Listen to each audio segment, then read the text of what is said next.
Hello, and welcome to the Supportive Care Services Virtual Lunch and Learn series. My name is Voncel Hunter, Marketing Specialist with Ironwood Cancer and Research Centers. We've created a series of lunch and learn videos to help you be successful when navigating your cancer journey.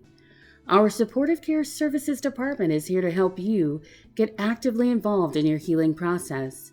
For more information about the Supportive Care Services Department, please email socialwork@ironwoodcrc.com. Hi, everybody. My name is Azam Farooqui. I'm one of the medical oncologists over at the Chandler Ironwood office. Thank you so much for tuning in to our virtual lunch and learn. Today, we're going to be talking about both pancreatic and liver cancers, and we're going to be answering some questions that were actually submitted by our Ironwood community. And, I'm very thankful for this opportunity to try to address some of your questions. So with that said, we'll jump into it. Just to start, just a little introduction about myself. I'm actually from the Midwest. I grew up in Chicago suburbs and then moved to Ohio and then back to Chicago and did my medical training in Chicago, Indianapolis, and St. Louis. So pretty much spent most of my life in the Midwest. And then I recently moved out here in Arizona to join Ironwood, and I've been practicing with them ever since. And it's been a wonderful experience so far. So to start out a little bit, we're going to speak again about pancreatic and liver disease. And so I'm going to start with our first question, and I'm going to be reading the questions for you guys and then answering them myself, all right? So first up, so Dr. Farooqui, what is the pancreas and why is it so commonly involved with diseases? So, the pancreas is not a, very well-known organ, to be honest. So I think this is a great question just to kind of start from our building blocks. So real quick, the pancreas is actually a gland that's located deep in the abdomen. It's typically about 6 inches long or so, and it actually has several different functions in the body. Its main functions involve things like digestion, as well as things like blood sugar regulation. And so, one of the most common diseases that the pancreas is actually known for is diabetes. Certain types of diabetes actually involve the pancreas, as the pancreas produces insulin, which is one of the enzymes that helps reduce blood sugars. The other thing to know about the pancreas is that it's kind of deep inside the abdomen, and it's surrounded by several other organs like the liver, the stomach, the small intestines. And so because it is so deep inside, sometimes it is rather difficult to detect disease there, as opposed to other tumors or cancers like breast cancer, where you can maybe feel a actual mass under the skin, or even melanomas where they're visual. The pancreas is rather deep inside, so it gets difficult to detect symptoms and issues related to that disease. Now, I'm going to talk a little bit about symptoms and some of the presenting features of pancreatic cancer later, but it is important to kind of visualize that as we move forward, all right? So, getting into some of the statistics on pancreatic cancer in particular. So looking at some of the numbers from 2021, so we are estimating about 60,000 new cases this year. And in total, amongst all new cancer diagnoses, it only really makes up about 3.2%. So it's a very small fraction of our total cancer population. As far as deaths go, we're estimating about 48,000 deaths from pancreatic cancer in 2021. So again, that's actually a pretty dramatic increase from the number of new cases. So about 8% of all cancer deaths are predicted to come from pancreatic cancer. And, unfortunately, lately there's been a little bit more of a buzz around pancreatic cancer related to some more infamous celebrities and other figures in our society who have been diagnosed, including, our Supreme Court Justice Ruth Bader Ginsburg, Alex Trebek, Steve Jobs. So lately there has been more attention and I guess, awareness towards pancreatic cancer, which is always a good thing. Now, one of the questions that commonly comes up about pancreatic cancer, especially when you look at these numbers and you look at some of the recent people that we've been made aware of who have had this disease, is why is pancreatic cancer so aggressive? And honestly, that's a great question. And there are a multitude of reasons, but there are kind of three that I wanted to highlight for you guys today. So one of the first issues is that pancreatic cancer has a tendency to spread early and it can spread in a very undetected fashion. So going back to what we talked about earlier, with the pancreas lying deep in the abdomen, sometimes it's difficult to detect any issues or symptoms because there are definitely some pancreatic cancers that can be asymptomatic until they reach a certain point. And unfortunately, at that time, sometimes the disease is rather advanced. And at that point, we've diagnosed it a little bit too late or later than we would have liked to. And so, unfortunately, just the nature of the disease is that it does tend to spread a little bit earlier, and we cannot detect that. The other problem with pancreatic cancer is that we don't actually have any great screening tools for it. So a classic example of a great screening tool is a mammogram for breast cancer. It's cheap and affordable. We can recreate it and provide it to a variety of populations. So whether you're in an urban environment or a rural environment or in a community suburb, mammograms are fairly easy to reproduce.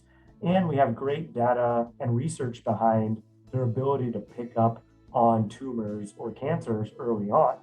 And those are kind of all of the ingredients to have a great screening tool.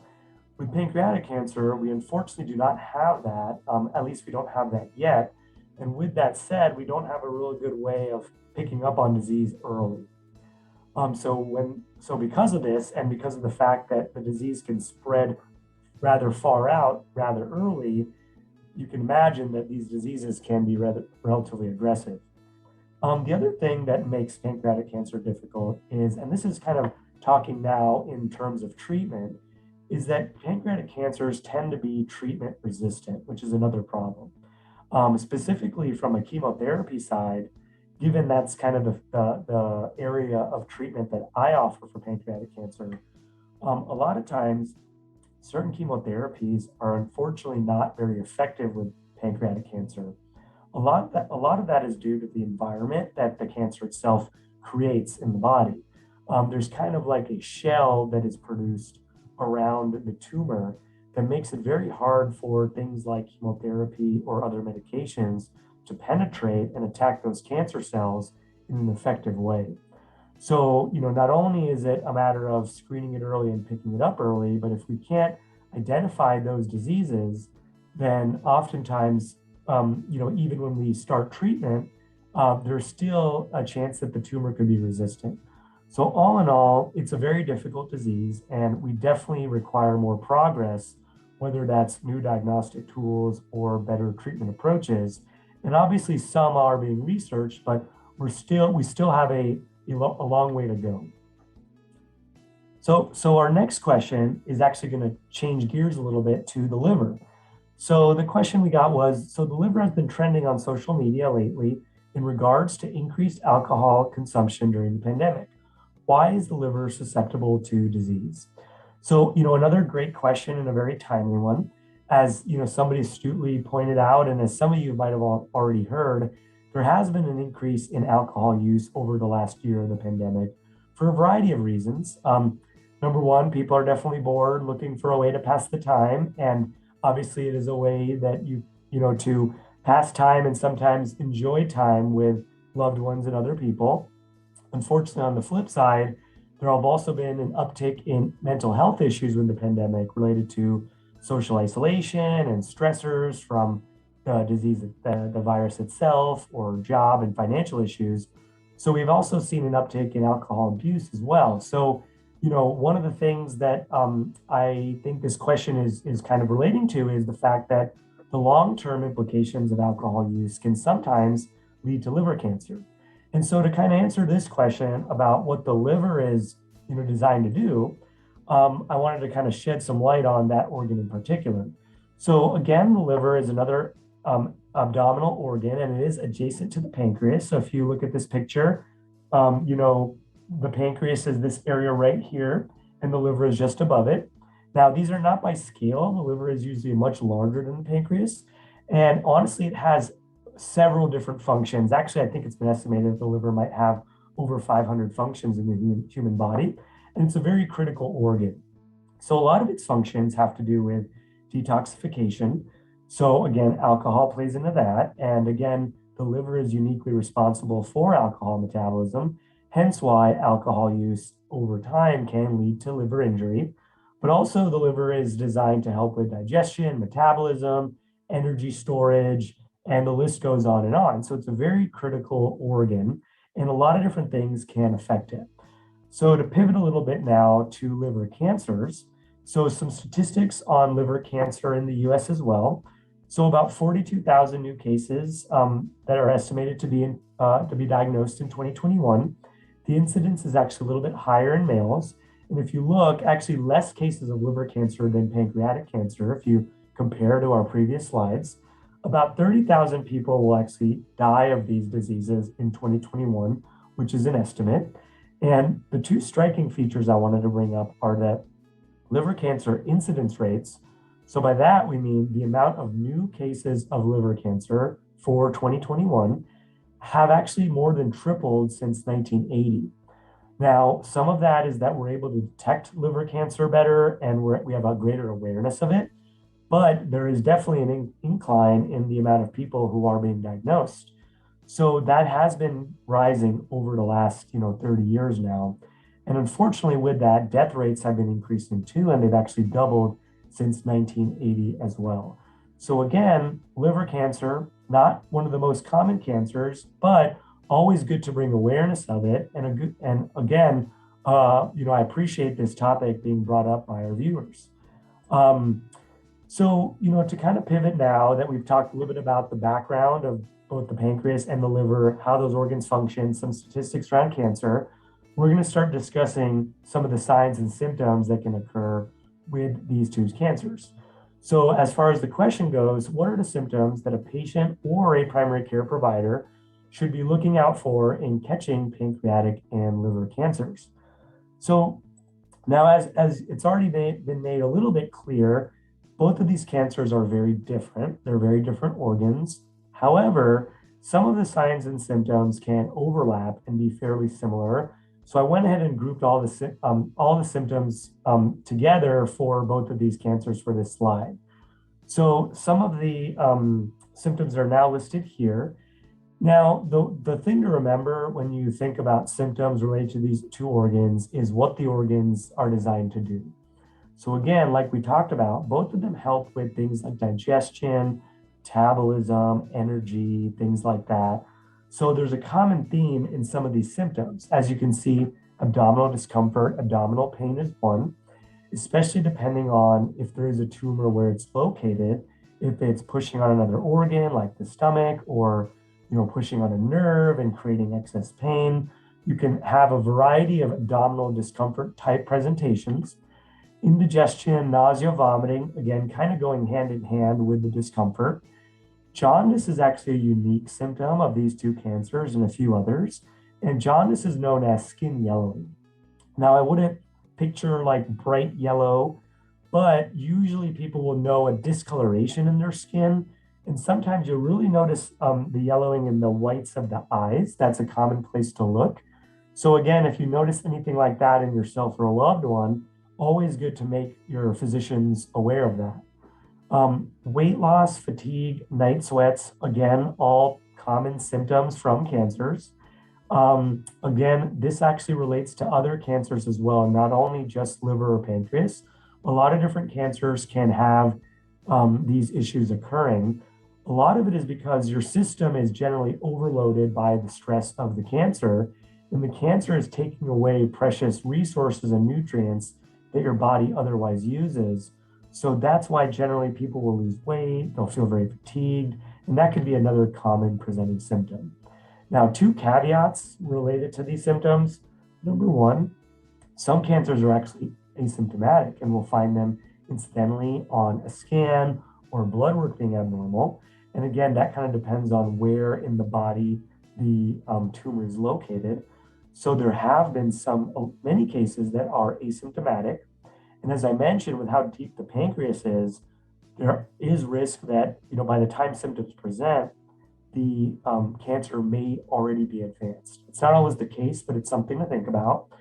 The other very important thing for everybody to be aware of is that these symptoms also do not mean it is 100% a cancer.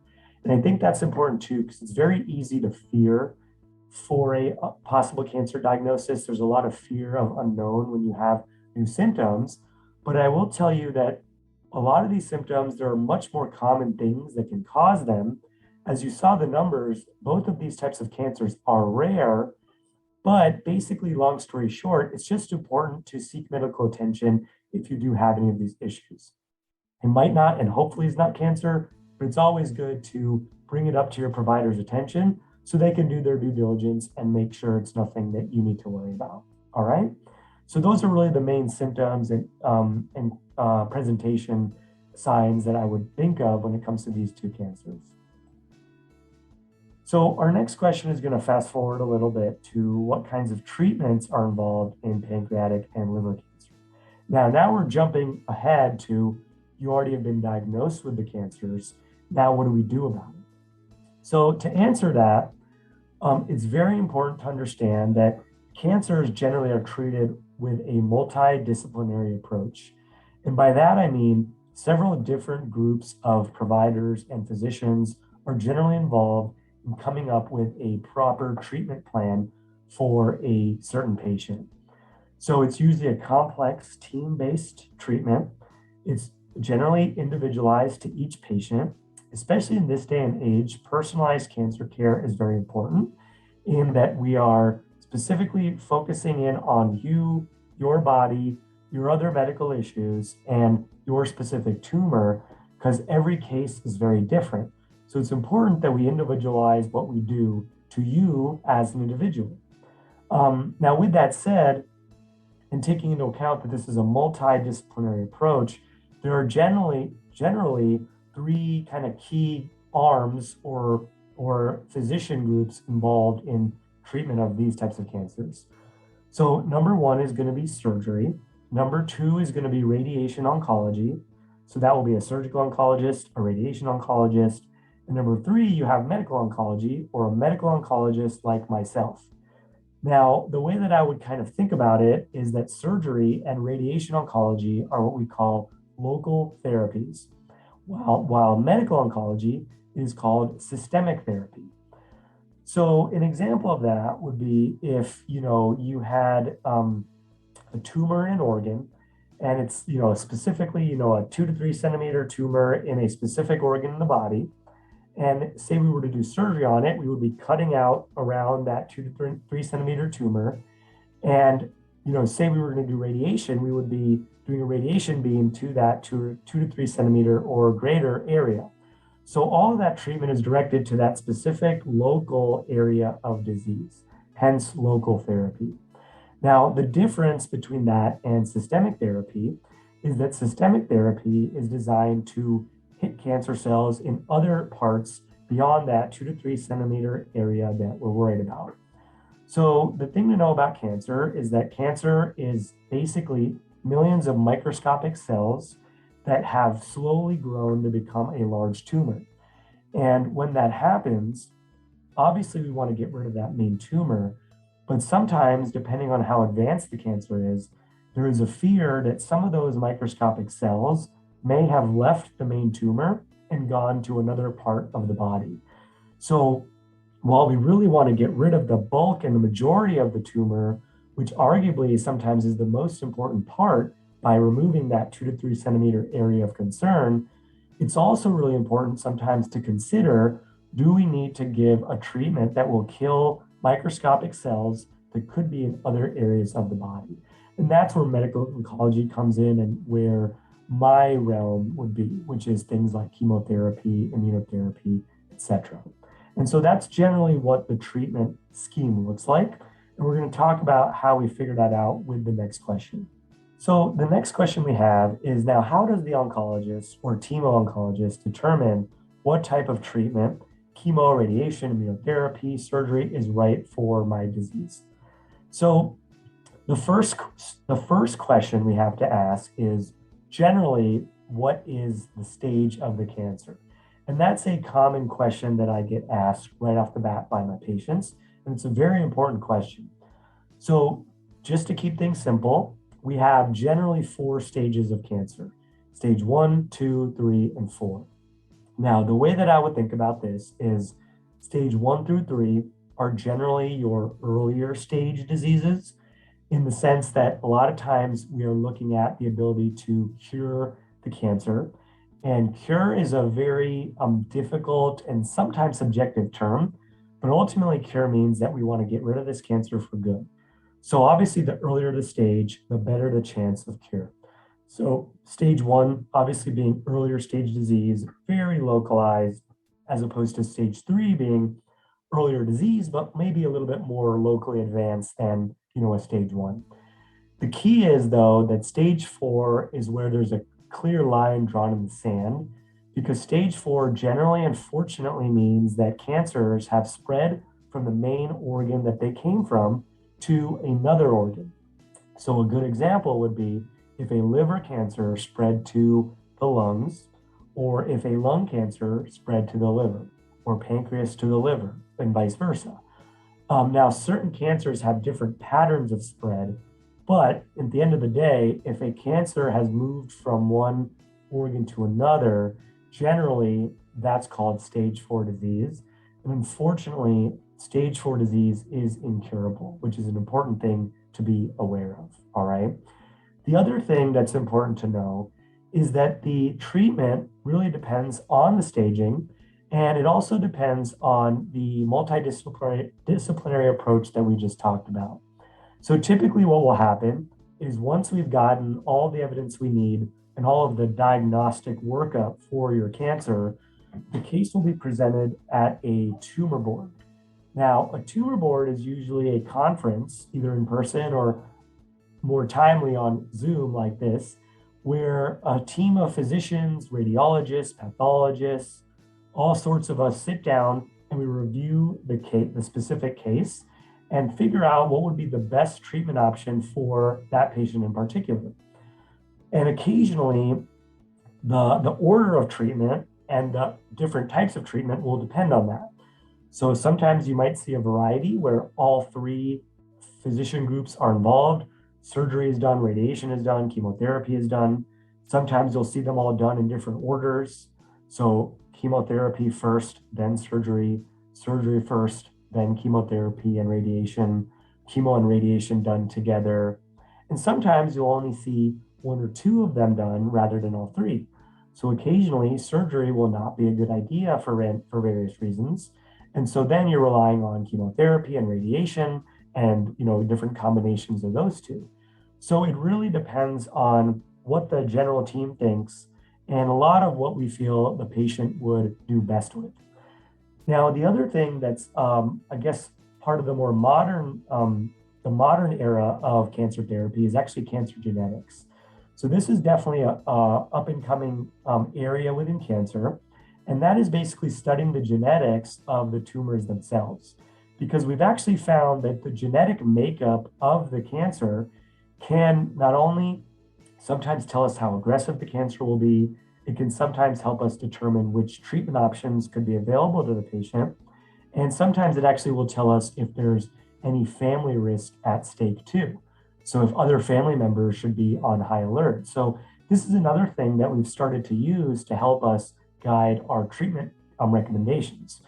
The other way that genetics are helpful is that it sometimes allows us to look for what we call clinical trials, which is basically where we identify if there is a new up and coming research protocol or possible treatment that a patient can be enrolled in.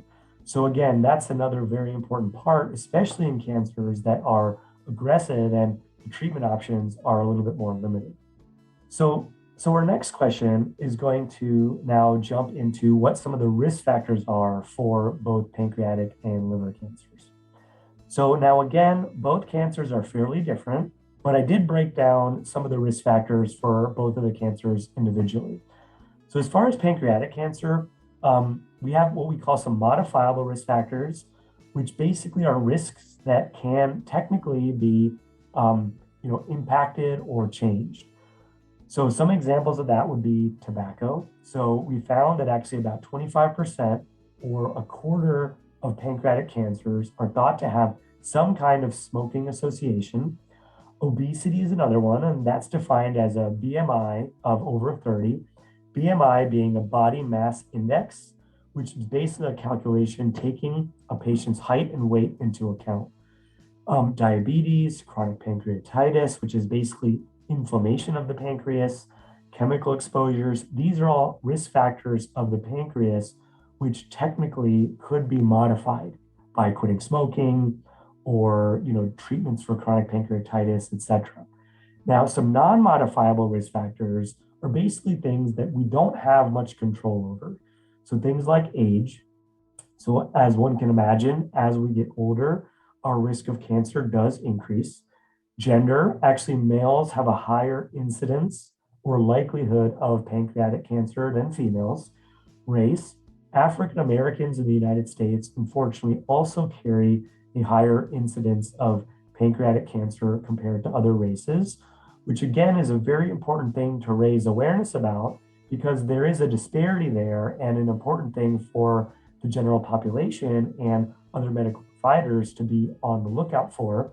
And then another thing is inherited syndromes, which is kind of what we alluded to before, which are different genetic things that can predispose a person to getting a type of cancer. So now moving to the liver, again, our modifiable risk factors include alcohol, which we touched on earlier, that alcohol can injure the liver. Tobacco is another risk factor, and to be honest, tobacco is a common risk factor for most cancers. Obesity again, diabetes again, anabolic steroids is another one. Some non-modifiable risk factors, again, is gender. Males are more prone to liver cancer than females. Race, actually Asian Americans have a higher rate, and actually after that, Hispanic Americans as well. Chronic viral hepatitis, so things like hepatitis B, hepatitis C, and actually something called liver cirrhosis, which is basically what we call end-stage liver disease, which is usually a culmination of liver inflammation over time, causing the liver to be repeatedly injured, which can then lead to cancers. So these are probably the most common risk factors for these two malignancies. So the next question is, what are some common side effects that occur during treatment of this disease? So now we're jumping ahead again we've diagnosed the disease and we've now gone into treatment. And I'm specifically going to touch on the types of treatments that I am involved in, which is what we call systemic therapy, which is most commonly chemotherapy in these two types of cancer. So chemotherapy side effects are listed here. Now, the thing that I want to kind of share in regards to how these side effects come about is the way that chemotherapy works is chemotherapy is designed to look for cells that are rapidly dividing. So if you think about cancer, cancer cells are rapidly dividing on a regular basis. Hence why these microscopic cells over time can grow to the point where they make a big tumor because these cells are growing continuously. And that's part of the problem, that they're growing so much and they're spreading. So the way that chemo works is it's usually able to identify and intervene with this reproduction process that these cells are going through. And chemo does a great job at interfering and basically stopping the growth of these cells and sometimes even killing cells that are already there. Now, the issue to be aware of is that there are other cells in the body that also replicate and reproduce on a regular basis. And that's where some of these symptoms come from. So one of the most common symptoms of chemotherapy in general is things like diarrhea, nausea, and vomiting. And part of that's related to the fact that the lining throughout your GI system, your gastrointestinal system, including the mouth, the esophagus, the stomach, the intestines, that lining is basically being reproduced, constantly. And unfortunately, chemotherapy can affect that process, which can cause irritation in all of that tract. And so that's where a lot of these symptoms can come about. Fortunately, we have much better treatments for those types of symptoms than we did in the past. So usually we can make those symptoms fairly manageable. So another common symptom is fatigue. And to be honest, that's related to kind of the general stress and overload that the body is dealing with from, number one, having a cancer, number two, going through a process like chemo that has a big impact on the body as a whole. Hair loss is another one that people generally think of. Not all chemo drugs do that, but several do. Now, the same thing, the hair grows on a regular basis. So that process gets interrupted, which is why a lot of people begin losing hair as well. Another, probably, the one that we watch out for and are sometimes more worried about is actually the blood counts being affected. So again, the bone marrow, which is the spongy inner layer of your big bones, is making blood cells all the time. And if those blood cells get affected by chemo, a variety of things can happen. One of them includes white blood cells dropping. Now, the white blood cells make up your immune system. So if those drop too low, then you can possibly be at risk of an infection. Now, if the red blood cells drop, those are the cells that generally carry oxygen to all of your major organs. So if those drop, then people can often feel very fatigued or lightheaded or feel short of breath. And the platelets are another blood cell. These are the cells that are designed to help stop or slow bleeding and bruising. So if those can drop, people can sometimes notice easier bruising and sometimes bleeding. So it's key that we keep a very close eye on your blood counts while you're getting chemotherapy.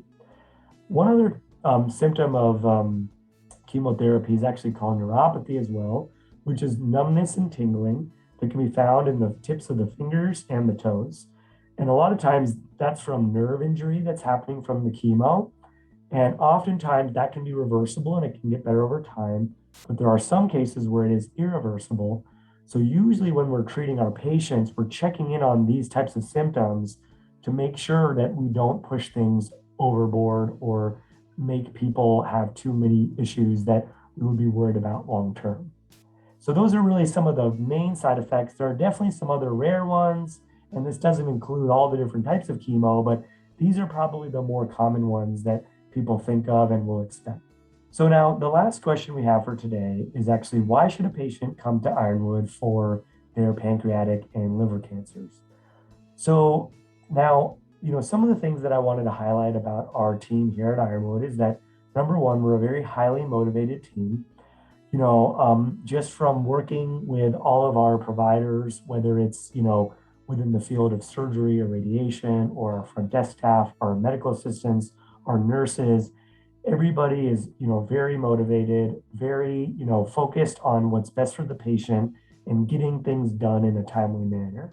And so, that's been probably one of my favorite parts about being at Ironwood is that I definitely feel like our patients are getting the care they need in a timely fashion and in a very careful fashion as well. The other thing that's very nice is that we are located across the Phoenix Valley. So we have 15 locations, including 5 comprehensive cancer centers. So it's very easy to sometimes shuttle patients to different clinics, basically to figure out what is the most convenient thing for them, because there are some treatments that require several visits, transportation issues. And so we really do a good job trying to communicate across our centers to make sure that our care can be done as efficiently as possible. We have about over 100 providers. That includes surgery, so surgical oncologists, radiation oncologists, and medical oncologists like myself. So, when it comes to multidisciplinary care, it's great because oftentimes all of us are under one roof in some places.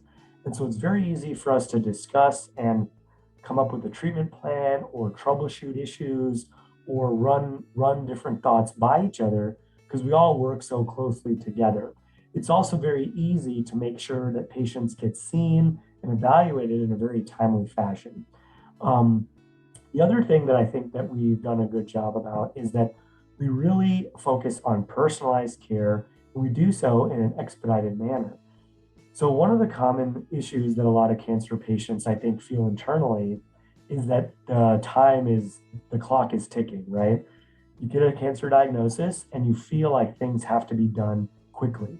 And obviously, many things take a certain amount of time, no matter what's done, insurance approvals, just the sheer amount of scheduling and things like that. But I do feel like we're able to usually get things done in a timely manner. And we also try to really individualize our care based on our specific patient's needs. One other highlight, I think, of Ironwood is that we do have clinical trials, which I think is a wonderful resource for patients. especially if there's something experimental with a lot of potential optimism and good outcomes that we can offer for our patients. So we have a very good clinical trial team that's constantly looking at our patients and figuring out who might be eligible for a trial. And they do a great job communicating that with us and our patients, what that would entail. Lastly, I feel like we have an excellent supportive care system.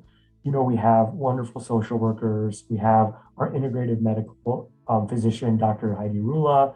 We have nutritionists, genetic counselors. We have great support services and obviously with the pandemic, it's been a little bit more difficult, but support services for various cancer groups, yoga, meditation classes, things like that. And so really, I feel like our patients benefit from those types of things quite a bit as well. And with all that said, compassion and empathy kind of rings true amongst all of our services, as our mission is compassion through kindness. So most of our patients, we really check in and make sure that they're having a good experience, that everyone they encounter is really, giving them what they need. And I'll honestly say that most of my patients and most of my experiences here are that we have very compassionate people in all of our offices.